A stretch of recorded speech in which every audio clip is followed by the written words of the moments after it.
Chapter 20. Circuits. This layout demonstrates direct current only flows in one direction. LEDs only go in one direction, and direct current flows in one direction. So if they are not going in the same direction, the circuit is open and no light is emitted. But if they're going in the same direction, the circuit is closed and light is emitted. This is an example of a series circuit. I've drawn a schematic diagram to show you the components of the circuit. We start with a battery, to a switch, to a light, to a fan, and then back to the battery as shown in the circuit. I will turn the switch on to complete the circuit and then show you the different resistances in a series circuit. I take the voltmeter and I will set it to DC, direct current, which is what is used by a battery. And the total potential difference of the circuit is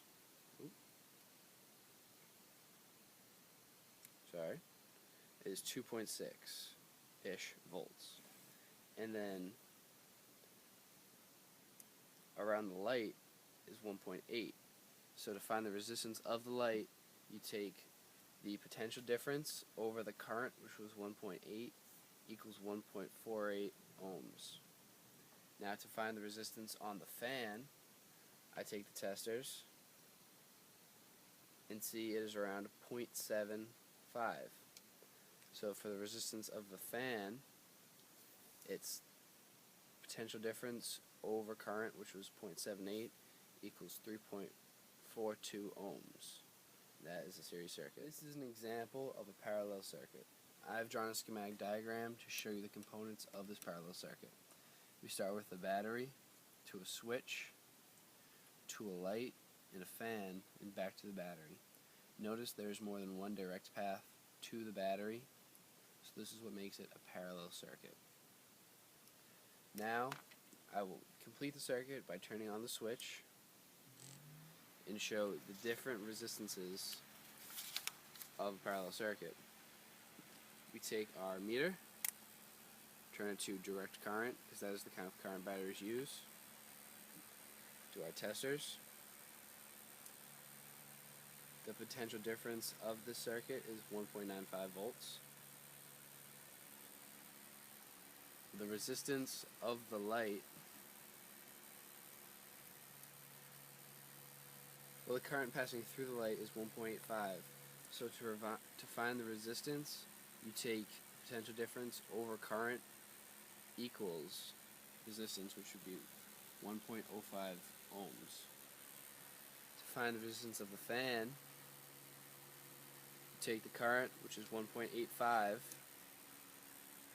underneath the potential difference of 1.9 equals 1.05 ohms.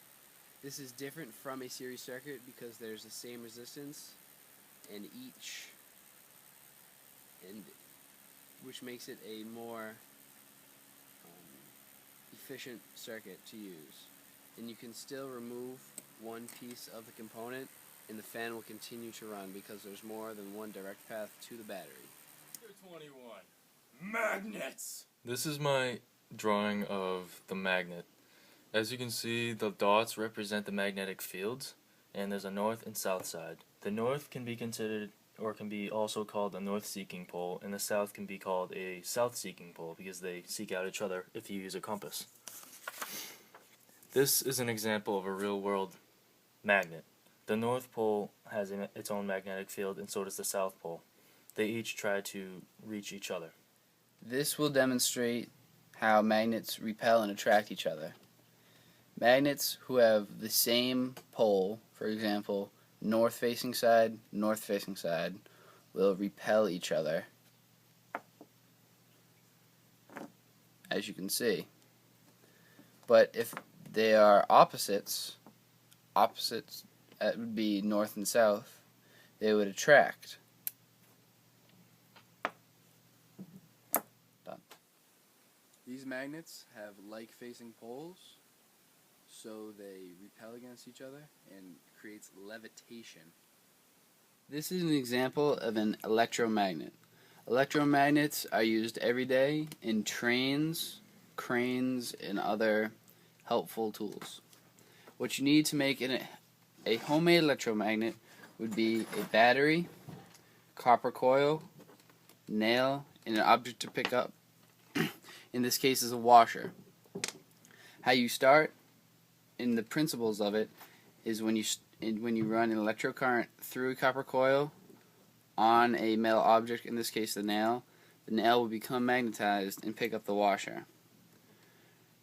First, you put the nail through the copper coil.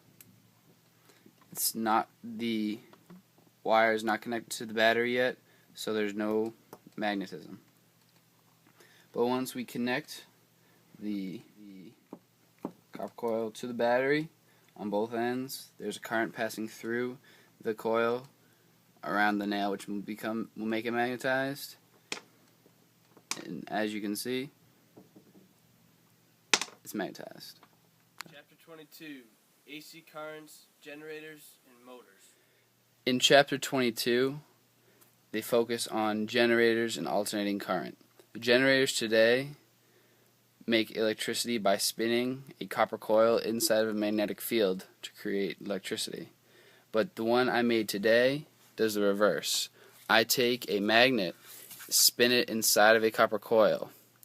The alternating poles north to south and south to north create an alternating current, which is a form of electricity. To demonstrate this, I have a meter, and I've taken the leads and connected it to the ends of the copper coil. First, we set the meter to measure alternating current, and we take the drill, attach it to the axle of the generator to spin the magnets fast enough to create electricity. As I spin the axle, you will see the alternating current increase.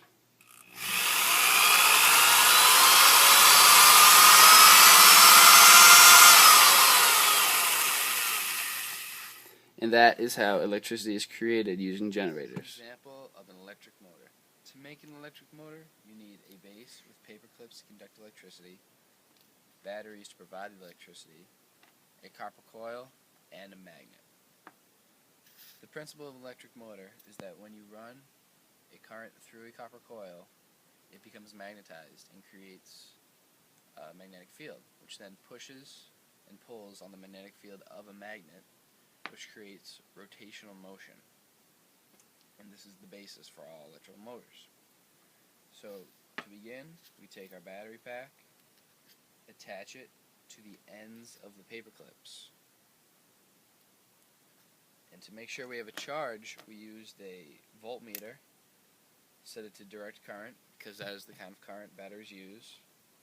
We take the testers, place it on the paper clips, and see we have 2.93 volts. Turn it off. Take the magnet, place it under the holders, and then take the copper coil. Try to make the ends as even as possible so it can spin freely. Place it on the paper clips, and it creates motion when the magnetic field of the coil pushed against the magnet.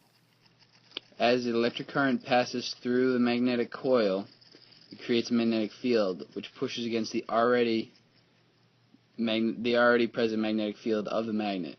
So as like poles push against each other, it makes the magnet rotate. Now I will connect the generator I made to the electric motor. So first, the ends of the generator wire have been stripped to allow current to flow through them.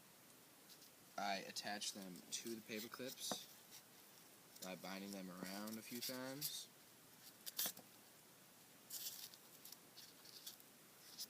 And then I take this side and do the same.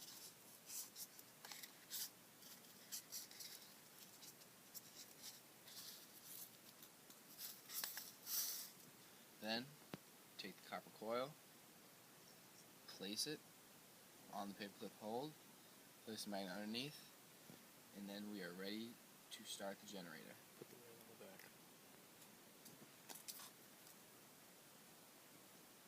Voila. In this setup, we have our generator connected to our electric motor. And in a perfect world, when I would spin the drill, the current should pass through the wires into the paper clips, bring a current through the coil, giving it a magnetic field to push against the magnetic field of this magnet. The only problem is we do not have enough power to make the current strong enough, but I will show you using the meter and this drill that we do produce a charge in the paper clips. So, assistant, will you please hold one probe, or one tester, and I'll hold the other one. And you can observe the meter change. So right now it's at 0.